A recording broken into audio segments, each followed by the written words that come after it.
মায়ের মন্দিরে মঙ্গল প্রদীপ জ্বালিয়ে ত্রিস্তরীয় নির্বাচনের প্রচার শুরু করল মন্ত্রী শুক্লাচরণ। আসন্ন ত্রিস্তরীয় নির্বাচনে জোলাইবাড়ি বিধানসভা কেন্দ্রে পঞ্চায়েত সমিতি ও জেলা পরিষদ নির্বাচনে বিজেপি মনোনীত প্রার্থীকে বিপুল ভোটে জয়যুক্ত করার লক্ষ্যে শনিবার জোলাইবাড়ি বিধানসভা কেন্দ্রের বিভিন্ন জায়গায় ডোর টু ডোর কর্মসূচিতে অংশগ্রহণ করলেন মন্ত্রী শুক্লাচরণ নোয়াতিয়া। প্রথমে জোলাইবাড়ি ব্লকের অধীনে শান্তিনিকেতন পাড়ায় মায়ের মন্দিরে মঙ্গল প্রদীপ প্রজ্বলন করে মায়ের আশীর্বাদ নিয়ে জোলাইবাড়ি ব্লকের পঞ্চায়েত সমিতির ৮ নম্বর আসনের বিজেপি মনোনীত প্রার্থী তাপস দত্ত ও জেলা পরিষদের ১৩ নম্বর আসনে বিজেপি মনোনীত প্রার্থী শিল্পী নবকে সঙ্গে নিয়ে ডোর টু ডোর কর্মসূচিতে অংশগ্রহণ করেন। দুই প্রার্থীর নির্বাচনের প্রচার শেষ করে জেলা পরিষদের ১২ নম্বর আসনে বিজেপি মনোনীত প্রার্থী শম্ভু মানিকের হয়ে প্রচারে বের হলেন মন্ত্রী শুক্লাচরণ নোয়াতিয়া।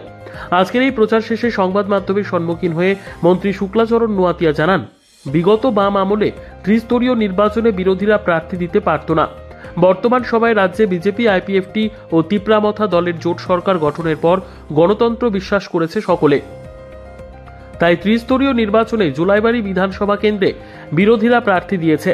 বিরোধীরা প্রার্থী দিলেও সকলে বিগত দিনে যেভাবে সিপিআইএমকে বর্জন করেছে, একইভাবে আসন্ন ত্রিস্তরীয় নির্বাচনে বিজেপির বিরুদ্ধে যারা প্রার্থী দিয়েছে তাদেরকে সকলে বর্জন করবে। আসন্ন ত্রিস্তরীয় নির্বাচনে বিজেপি মনোনীত প্রার্থী বিপুল ভোটে জয়লাভ করবে বলে জানান মন্ত্রী শুক্লাচরণ নোয়াতিয়া।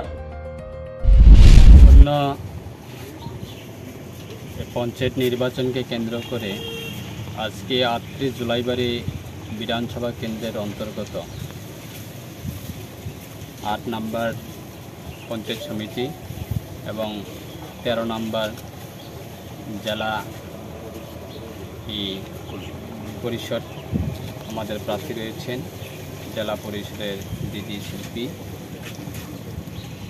এবং পঞ্চায়েত সমিতিতে রয়েছেন আমার দাদা তাপস দত্ত।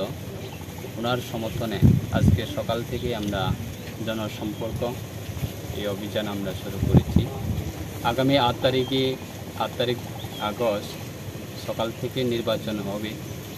এই নির্বাচনকে কেন্দ্র করে আজকে আমাদের সারাদিনের কর্মসূচি আমরা এই মুহূর্তে আমরা শুরু করেছি এবং জনগণের কাছে সেটা আমরা পৌঁছে দেওয়ার জন্য ভারত সরকারের বিভিন্ন প্রকল্প এবং রাজ্য সরকারের বিভিন্ন সুযোগ সুবিধাগুলি মানুষের কাছে দুয়ারে দুয়ারে পৌঁছে গেছে।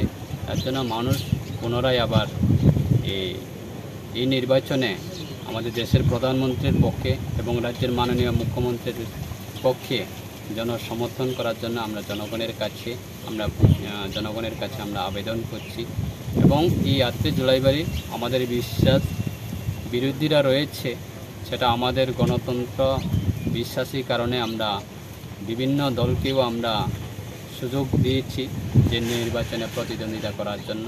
বিগত দিনে যদি আমরা দেখি এই রাজ্যের প্রায় 25 বছর লাগাতার বিগত সরকারের আমাদের।